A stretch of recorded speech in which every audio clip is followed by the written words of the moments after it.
so much, Ms. Lopez. Our next speaker is Seena, a law student from University of Virginia. Please join welcoming me to this podium, Seena, to speak.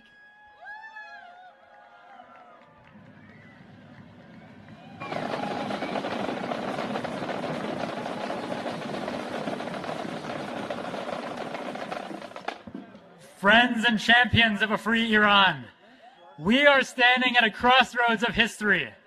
The elimination of Khamenei and the decimation of the IRGC present a historic opportunity for the Iranian people to take control of their destinies. First, I want to establish a few points. First, a free Iran will not come through war. For years, the Iranian opposition has rejected the false choice between appeasement and war. In fact, we have warned that the efforts to appease the mullahs would inevitably lead to the types of conflicts we are seeing today.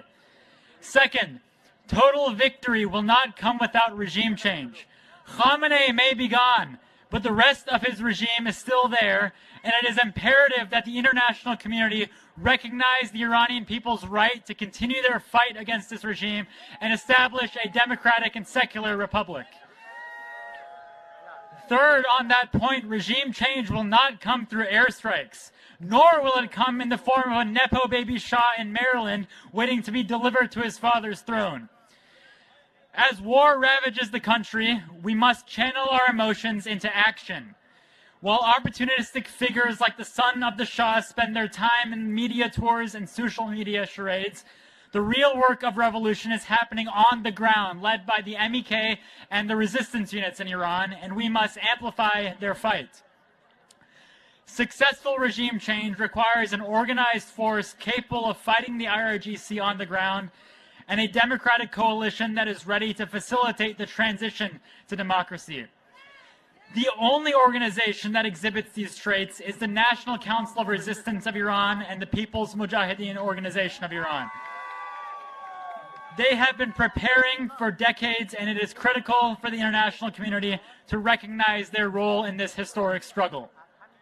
For decades, the regime spent billions of dollars on a global demonization campaign to convince the world that there was no alternative. Why do they do that? It's because they fear the MEK's history, its structure, and its dedication to democracy.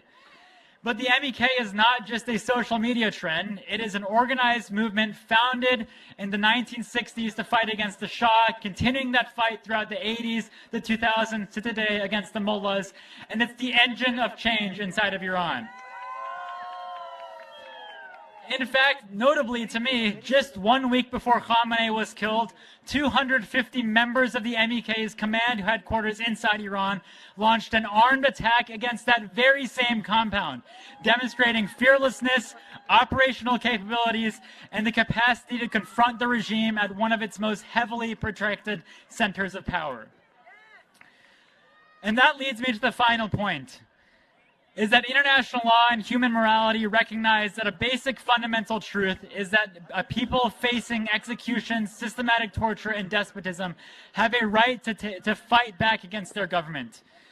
No nation can be asked to fight against bullets unarmed, and recognizing this, the Iranian resistance formed the National Liberation Army in the 1980s to confront the IRGC's military and challenge its rule by force. That logic has not changed. Inside Iran, a new generation has joined the struggle. Armed resistance is rising, reflected in the expanding role of the resistance units and in the resurgence of the National Liberation Army, which has a historic place in the fight against the regime.